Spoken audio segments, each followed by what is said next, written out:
District elections are about bringing the people's voice to the people's house of San Francisco, the Board of Supervisors. And more than ever, District 10 needs a supervisor who comes from the neighborhoods, who knows the neighborhood issues, who knows that we know our district better than anyone. We need to be in charge of our own future. That's how I got here. I've spent my entire adult life working to support the expression, the voices, and the rights of people who aren't necessarily like me. Now, for 20 years, I did that in the theater. I ran a small theater company dedicated to playwrights and actors of color. And for the last decade or more, I've been volunteering and leading neighborhood efforts for affordable housing, working class jobs, neighborhood services, open space and transit planning, and environmental justice. Now, that's an uphill battle, especially right here, right now. Today, there is more poverty and more suffering in District 10 of San Francisco than anywhere else in this, the richest city, in the richest state, in the richest country in the history of the world. About 1 in 7 of our children are essentially homeless. Think about that. Our life expectancy in District 10 is 14 years shorter than other parts of the city. That is flat out wrong for San Francisco, and that needs to change right now. That's why I'm the only candidate in this crowded race proposing a municipal bank to support a local economy, and the only candidate proposing to use the power of redevelopment to address our most important challenges right now. We have a $6.5 billion budget. That means that about $3 billion of city money sits at the Bank of America every day of the year. We pay millions of dollars in fees on that money, and B of A makes loans with that money. That money should be working for us. We can create a new local credit market through a municipal bank.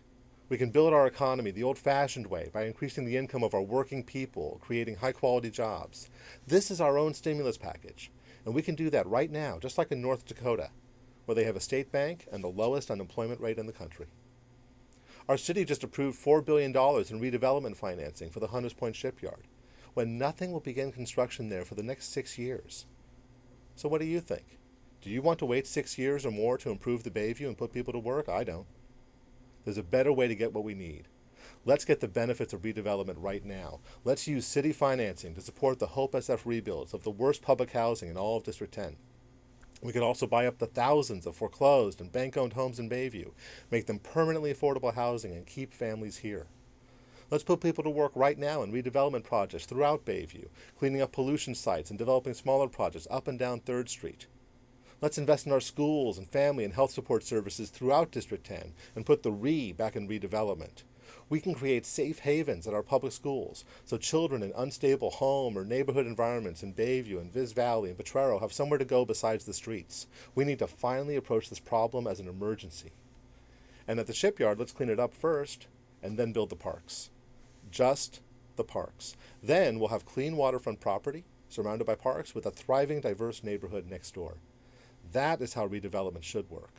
And if we're going to build a new, more sustainable future in our economy, in our environment, in our neighborhoods, we have to listen to the people more and better than we ever have before.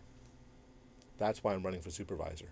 We need a supervisor who has the experience and skills to make change happen, and the values and commitment to do the right thing. It's one thing to talk about the budget. It's another to be there at 1 a.m. in July when the mayor says we need to balance the budget, and we're going to do it by taking away more youth and family and health services. Who's going to stand up and say no to that, and why? And who won't? Or let's say it's a Friday night at 11:30. There's a shooting out on 3rd Street. Who's going to go out there to make sure there's a mental health professional right after the emergency vehicles to make sure that we take care of the families like the law says we should? Who do you think will be there? And who won't? I've learned to always try to see the world through someone else's eyes. That's what you do in theater, and that's what I've done in the neighborhood. So when I think of that, or I think of my mother working long hours at the American Can Company and dying of cancer at 45, or of my father who died homeless at the corner of 1st and Mission Streets on February 1st, 1984, or of my own time working 3 jobs for 15 years, 2 of those as a volunteer, I think of what it means to give yourself over to the city in ways that go way beyond public service. It's about time we raised our expectations about what we can do with our government and our supervisor.